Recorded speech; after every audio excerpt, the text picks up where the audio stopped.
Бодол нэвтрүүлгийн ээлж дугаар танд хүрж байна. За өнгөрсөн дугааруудад бид хүүхдийн эрхийн асуудыг та бүхэндээ хөндөө өргөж байсан. За энэ удаа хүүхдийн боловсролтой холбоотой мэдээллийг хүргэхээр бэлтгээд байна.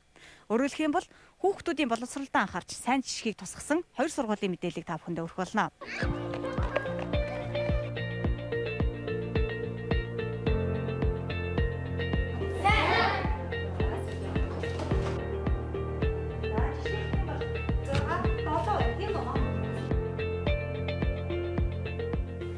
Сүүлийн жилүүдэд суралцсан бэрхшээл гэдэг зүйл хүүхдүүдэд ихээр тулгамдах болсон. Үүнээсээ шалтгаалаад хичээлийн хоцрогдолд орох. Ямар нэгэн бэрхшээл нь хүүхдийг сурах боломжийг нь хязгаарлах хүртэл ийм эрсдлийг дагуулж байна. Тэгвэл нийслэлийн 49-р сургууль болон 37-р сургууль тусгай хэрэгцээт боловсрол шаардлагатай хүүхдүүдтэй зориулаад тусгай хөтөлбөр боловсруулад энэ хөтөлбөрөө амжилттай хэрэгжүүлж байгаа жишгийг та бүхэнд харуулах болно. 37 дугаар сургуулийн тэгш хамруулах сургалтын сайн жишгийг энэ сургуулийн 6 дугаар ангийн сурагч Бэлгүүн тодтгон. За Бэлгүүн бага ангид суралцж байхдаа суралцсан бэрхшээлтэй байсан. Суралцсан бэрхшээл гэдэг нь сэтгцийн эмгэг юм уу, оюуны хомсдол биш. За хүн бүрд байдаг төрөлхийн онцлог. Бие сэтгцийн хувьд эргүүлж аливаа зүйлийг маш хурдан ойлгоод маш хурдан мартдаг. Эсвэл маш удаан ойлгодог. Ямар нэгэн байдлаар унших, бичих бэрхшээлтэй байдаг. За гэхдээ тухайн хүүхдэд нэг давуу тал байдаг. Тэр давуу тал дээр нүцлээд зааж сургаснаар хэвэн болдог тохиолдлууд бий. За жишээ нь сурагч Бэлгүүн аливаа зүйлийг маш удаан ойлгодог. Уншиж, бичих бэрхшээлтэй байжээ. Зарим яг өөрийнх нь онцлог тохирсон хөтөлбөрөөр ганцаарчсан сургалтаар хичээл заасны үр дүнд түүний бэрхшээл үгүй болж сурлага нь ангийнхантайгаа ижил түвшинд очсон байна. Манай хүүхд ойлголцоо муу байсан учраас гэрчгүйтэйгээд багшд нь хандсан. Тэгээ багш нь за болно багшаа би хичээлийнхаа завсраар өөрийг нь хичээлэн тараад завсраар нэг цаг заагаад өгөө, сургаад өгөө. Тэ. Тэснээс хойш одоо 6 дугаар анги доол ойлголцсон маш сайн болсон. Маш сайн тоогоо бодчихно, уншчихно, биччихдэг болсон. Тийм бол ингээл юу хоцроглол болгож сайн арилгацсан л гэж ойлгож байгаа. Би бол хоёроос нь бол ойлгож эхэлсэн. За миний хүүхд хоцрох нэ. Хоцроглыг багштай нэрж хоцролтыг арилгуулъя. Бусдын хүүхдтэй адилхан л болгоё гэж хичээл багштай хэлсэн л та. За суралцсан бэрхшээлтэй хүүхдүүдэд тусгай хэрэгцээт буюу ганцаарчилсан хичээл шаардлагатай. За Бэлгүүнтэй адил суралцсан бэрхшээлтэй тусгай хэрэгцээт боловсрол шаардлагатай 100 орчим хүүхэд 37 дугаар сургуульд бий. За хүүхэд тус бүрийн онцлог тохирсон сургалтын хөтөлбөр боловсруулж ганцаарчилсан байдлаар зааж байгаа энэ юм. За дөрвс бичлэгт гарч байгаа энэ анги бол хүүхэд хөгжлийн кабинет. Энэ кабинетад хичээлийн хоцрогдолд орсон ганцаарчилсан сургалт шаардлагатай хүүхдүүдэд тусгай сургалтын хэрэглэгтүүнээр тусгайлан хичээл ордог байна. За өнгөрсөн 2 жилд танхимын хичээл ороогүй учраас хүүхдүүд сурлагын нэг хоцролд орсон. Тиймээс сурлагын хоцрогдол арилгах тавталга хичээлийг ч мөн зааж байна. Тэгэхээр хараггүй энэ уртыг шиг чинь яах нь нэг аваа. Тэгэхээр тэгш хамруулах боловсрол нь болохоор ерөөсө хүүхдүүдийн тэр нөгөө түрүүний миний хэлсэнчлэн одоо үндсний цөөх байх ч гэдэм маслагдсан аймаг сум орнот байгаад одоо сургуульд хамрагдаж чадахгүй байгаа хүүхдүүд байна. Эдгээр хүүхдүүдийг одоо насан туршийн боловсролчид гэм албан бус боловсролоор ч юм хамруулад эсвэл одоо тухайн одоо харьяа сургуулиуд навчраад сургуулаад ингээд байгаа нь бол тэгш хамруулах боловсрол. Тусгай хэрэгцээ гэдэг нь болохоор яг чиний сая өөрөө чи хэлснээр одоо сурлагын нэг хосрогдолтой одоо магадгүй нөгөө ойлголтуудаа хурдан уншдаггүй багшийн хэлснийг маш удаан хүлээж авдаг. Энэ байдлаас болоод ангидаа нөгөө 30 хүүхдийн ялгаатай багшийн хэлж байгаа үйл ажиллагааг хүлээж авч байгаа байдлаас болоод ялгаатай байдлаас үүсээд нөгөө хүүхдүүдэд маань хосрол үүсчдэг. Энэ хосрол нь болохоор биднэрт эргээд нөгөө багш болон эцэгчүүдэд нөгөө бидний нөгөө хангалтгүй сураад байгаа. Одоо таарган сураад байгаа. Тэрнээсээ болоод одоо ангидаа хосроод байгаа хүүхдүүдэд тэгэхээр ийм хүүхдүүдэд бид нар яг нөгөө хүүхдийн одоо онцлогтон тохирсон одоо тэр арга зүйгээр тухайн хүүхдийн хэрэгцээнд нь тулгуурлаад яг одоо нөгөө хүүхдэд маань ямар арга зүй шаардлагатай байна, ямар хэрэгцээ шаардлага байна, магадгүй одоо нөгөө эцэг ихтэй нь уулзаад ярилцахаар ямар үүдлээс болоод ямар шичир шалтгаанаар нөгөө хүүхд маань ийм сурлагын хосрогдолд орчих уу гэдэг учир шалтгааныг илрүүлээд тэрэнд нь тохирсон одоо босрал арга зүй сургал зохион байгуулад нөгөө хүүхдүүдтэй одоо сайдын А150 дугаар тушаал буюу тэр ганцаарчсан тусад нь тухайн хүүхдэд тохирсон сургалтын төлөвлөгөөгөөр зохион байгуулад явуулж байгаагаар онцлог. Тэгээ өөрөлд хүүхэд яг өөртөө хэрэгцээтэй боловсрлоо олж авч байна гэсэн үг.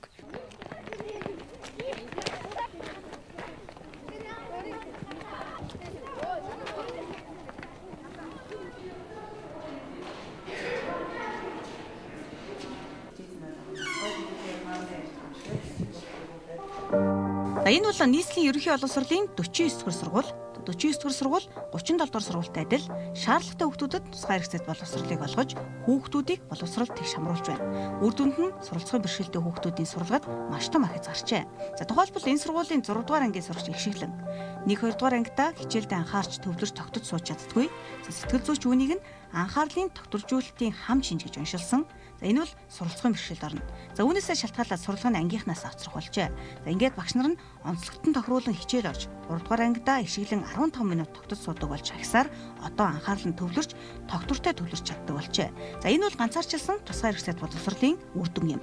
49 дугаар сургууль ганцаарчилсан сургалтад зориулсан анги танхим сургалтын хэрэглэлтүүнгүй байхад онцлог тохирсон даалгавар өгдөг гэж одоо харин хүүхэд хөгжлийн кабинеттэй болсноор илүү давуу тал боломж үлджээ.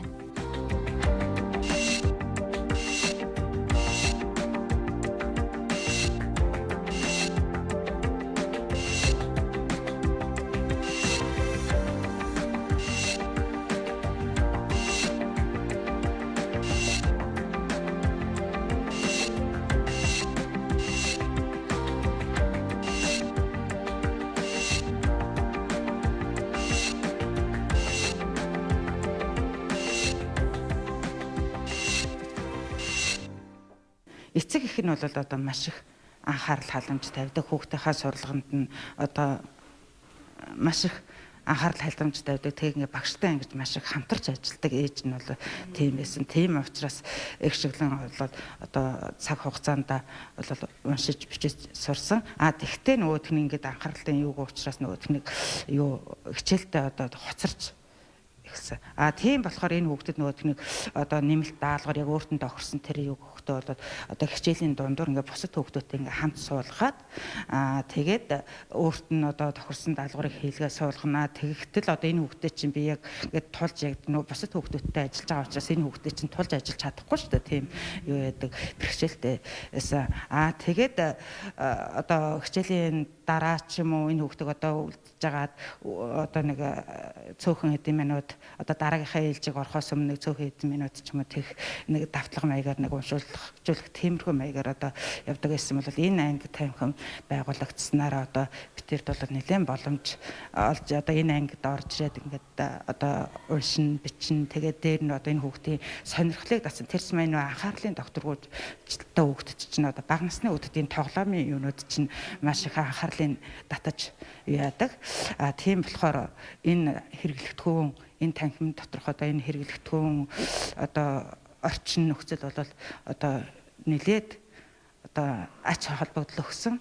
Тэгээ энд орж ирж одоо бид бол тусгай ингэж одоо яг нэг тохирох одоо нэг цаг орчин ч юм уу ингэж одоо давтаж хичээл ингэж яадаг. Тэгээд тэрнээс гадна бол байсан одоо ингэснээр энэ хүүхдэд маань бол одоо юу сурлагынх нь ахиц гарсан.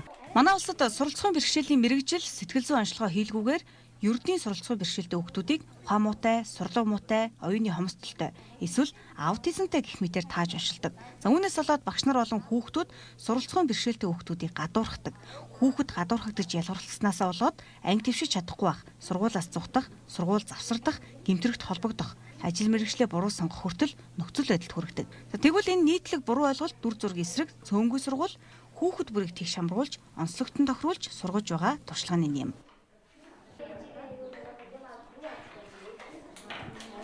Хөгжлийн онцлогтой хүүхдүүдийг нэг одоо нөгөө ерөнхий боловсролын сургуульд аваачид суулгаад энийг бол тэгш хамруулах гэж ойлгодог. Энэ бол үгүй. Ер нь бол боловсрол шаардлагатай одоо хараа хяналтгүй, за тэгээ хөгжлийн онцлогтой, тэгээд дээрэс нь алслагдмал хүүхдүүд, тэгээд одоо хэл соёлын ялгаатай байдал, шашин шүтлэгийн одоо өөр байдалтай хүүхдүүдийг одоо боловсролд тэгш хамруулахыг л тэгш хамруулах гэж байгаа юм. Түүнээс биш одоо юу гэдгийг хөгжлийн бэрхшээлтэй хүүхдийг ерөнхий боловсролын сургуульд оруулахыг хүмүүс тэгш хамруулах гэдэг. Одоо сүүлийн үед хөгжлийн бэрхшээлтэй биш одоо сурахын бэрхшээлтэй хүүхдүүд нэлээдгүй олон болчихсон. Тэгээд сурахын бэрхшээлтэй хүүхдүүдийг одоо боловсролд тэгш хамруулах, боловсрол олгох энэ асуудлыг тэгш хамруулах, боловсрол тэгш хамруулах гэж байгаа. За ер нь хүүхдүүдийг ингэж боловсролд тэгш хамруулна гэдэг нь одоо яг сургуульд оруулаад суулгах асуудал биш л дээ. За тэднэрт хандах хандлага, тэгээд дээрэс нь одоо орчин нөхцөлийг бий болгох эдгээрийг одоо зөв болгож ийж энэ хүүхдүүд боловсрол тэгш хамарч байгаа юм. Ер нь багш нарын харилцаа хандлагаас шалтгаалаад боловсролд тэгш хамрах зарчим жаахан алдагдахад хүрдэг. За тэгээд манай сургуулийн хувьд бол энэ асуудал дээр багш нарынхаа харилцаа хандлага тэгээд дээрэс нь эцэг эхчүүдийн харилцаа хандлагыг өөрчлөхөд нэлээдгүй олон ажлыг хийж байгаа нь одоо сургалт модуль сургалтуудыг явуулж байна. За тэгээд энэ төсөл манай сургуульд хэрэгждэг.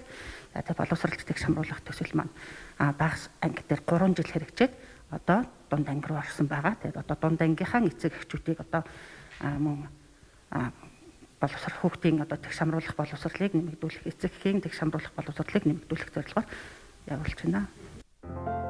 Тэгш хамруулах тусгай хэрэгцээт боловсрол заавал ямар нэгэн бэрхшээлтэй хүүхдэд чиглэгдэхгүй.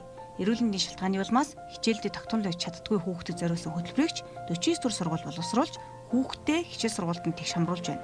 Тодорхойлбол 49 дугаар сургуулийн 1-р ангид элгэний циррозтой гэж онцлогдсон эмчилгээ хийх шаардлагатай хүүхэд бий. Журнал дээр өвчтэй гэж хаяглаад даалгаврыг нь явуулаад эцэгт нь үүрэг өгöd орхихгүй хөтөлбөр боловсруулад ганцаарчлсан хичээлийг ч мөн нэмэгтээр орж явдаг байна. За энэ мэтэр хүүхэд суралцахад юу бэрхшээл болж байна? Түүнийг илрүүлж хүүхдүүдийн сурлаад анхаарч байна. Хүүхдүүдийн онцлогийг тодорхойлж түүнд зориулж хичээлээ орохыг чухалчилдаг байна. Тэгээ ер нь бол сурахын бэрхшээл бол одоо орчин нөхцлөөс бол нэлээдгүй үүсдэг. За хараа хяналтгүй хүүхдүүдээс болж байна. За тэгээд дээрэс нь анхаарлын дутмагшилтай хүүхдүүдэд ажиллаж байна. За янз бүрийн одоо хөгжлийн онцлогоос бас шалтгаалаад сурахын бэрхшээлүүд маш их үүсэж байгаа. Энэ бол бага анги дээр бол маш тод ил гарч ирдэг. Жишээлбэл одоо хүүхдүүд маань айгүй тийм сэргэлэн хүүхэд гэж ярьдаг боловч тэр сэргэлэн хүүхэд нь одоо нөгөө буруу талаараа сэргэлэн хичээл сурахтаа жаахан тиймхэн ийм хүүхдүүд маань одоо яг юун дээр одоо ингээд алдаад байна. Яг юунаас болж ингээд сурахын бэрхшээл үүсэж байна вэ гэдгийг л одоо тодруулах юм байгаа юм. Тэгш хамруу сурахын боломжийг одоо бүрдүүлээ. Сурахын бэрхшээлтэй хүүхдүүдийг сурах боломжийг нь бий болгоод өгч байна. Инхээр одоо танай сургууль дээр л одоо шид энэ төслөлбөр хэрэгжээд 3 жил хэрэгжсэн юм байна. Дунд анги руу орж байна. Одоо хүүхдүүд дээгүүр яг ямар ахиц дэвшлэл гарч байна? За хүүхдүүдэд ахиц дэвшил гарч ийн гэхээсээ илүү одоо энэ хүүхдэд одоо өөрт нь ямар ахиц гарч ийн вэ гэдгээр дээр л байгаа. Бид нар одоо нөгөө сурахын бэрхшээлтэй эсвэл нь одоо хөгжлийн онцлогтой хүүхдүүдэд ганцаарчилсан сургалтын хөтөлбөр төлөвлөгөө гаргаад тэгээд яг тэрнийхээ дагуу хүүхдүүдтэйгээ ажилдаг.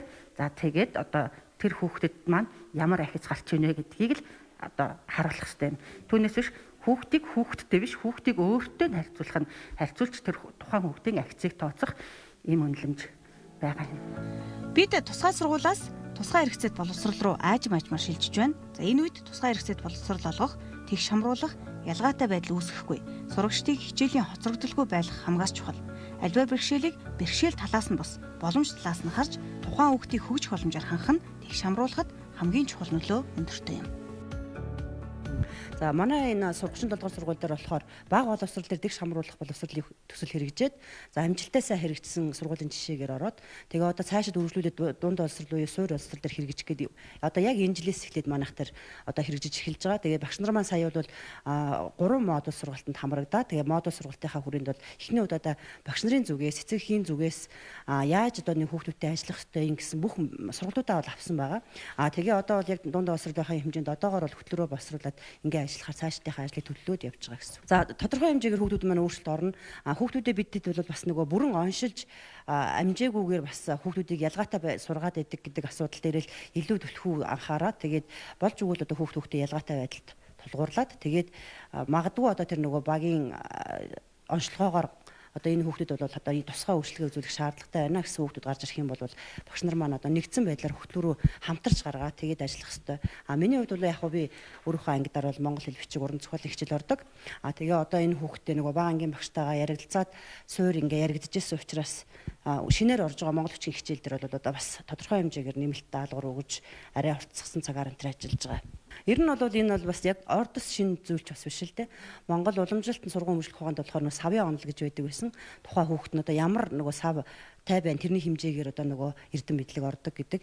Яхаа тэр хэмжээгээр бол тухайн шат чадандаа бол боловсролын байгууллага аваа явж исэн ч гэсэн энэ бол бүр тусгай төсөл хэрэгжихийн хэмжээнд бас нэг цаанаасаа одоо бас юу өгöd арга зүйн зөвлөгөөнүүд өгөө тодорхой хэмжээний сургалт аваад ингээд ирэхээр бол бүр илүү үр дүн гараад явхаар юм байлээ. Тэгээд бидүүд бол одоо дундаа ангидаа бол инжилээс эхлээл яг энэ зүйл дээр илүү төлхөө ажиллаж байгаа. Урд бол одоо мэдээж хүүхдүүдийн ялгаатай байдал тулгуурласан тодорхой хэмжээний төвшинчилсэн байдлаар бол ажилладаг байсан. Тэгш хамруулах тусгай боловсрол олгоход анхи танхим, сургалтын хэрэглэгдэхүүн, багш, эцэг эх сурагчдын хандлага, тусгай хөтөлбөр зэрэг олон зүйлс зохицуулж байж үр дүн гардгийг 37 олон 49 дугаар сургуулийн сайн жишээг харуулж байна. За цаашид олон сургууль хүүхдүүдэд бэрхшээлтэй гэж ялгарлуулгүй онцготон таарсан хөтөлбөр сургалтыг нэвтрүүлээд хэрэгжүүлбэл сурлагын хоцрогдол бий болохгүй хүүхдүүд ч тэгш хамрагдаад явах боломж бүрэн бүртнэ.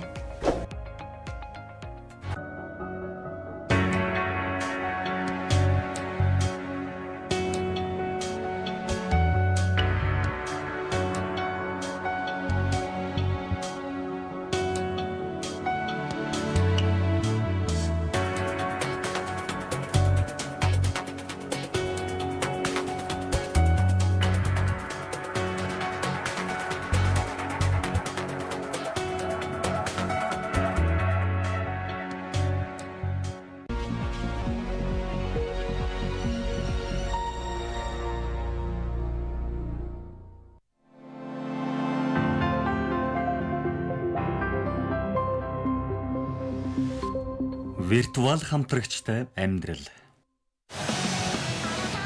Жил ирэх тусам технологийн дэвшлийн үрээр хиймэл дөрүүд этгмээргүй бодит болсоор байна. 2007 оноос олон нийтэд танигдж эхэлсэн хаад сүний Мику хэмээх хиймэл дуучин нь амьд тоглолтоор асар олон үнэн шүтэн бичрэгчдийг өөртөө татаж чаджээ. Онлайн хиймэл дөрүүд одоо видео клип цацдаг сувга хөтлөх болжээ. Сэно казана аюун чиний хиймэл дөр. Кизуна айл гэхэд 2 сая гаруй дагагчтай маш алдартай дүр юм. Анх бид хиймэл дөрүүдийн хөтөлбөрийг л үздэг байсан бол одоо тэд жинхэнэ шүтэн бишрэгч аль эсвэл хамтран амьдрагчдтай ижил төвшөнд хүрч эхэлсэн байна. Шилэн хоолон дотор гэрлэр тусгагдахаар зохион бүтээгдсэн Азума Хикари хэмээх бяцхан хиймэл охин харилцах чадвартай гэрийн туслах юм. Тэр мөн ярилцахад сэтгэл татамх харилцагч билээ. Сайн уу Хикари? Чи хэдэн настай вэ?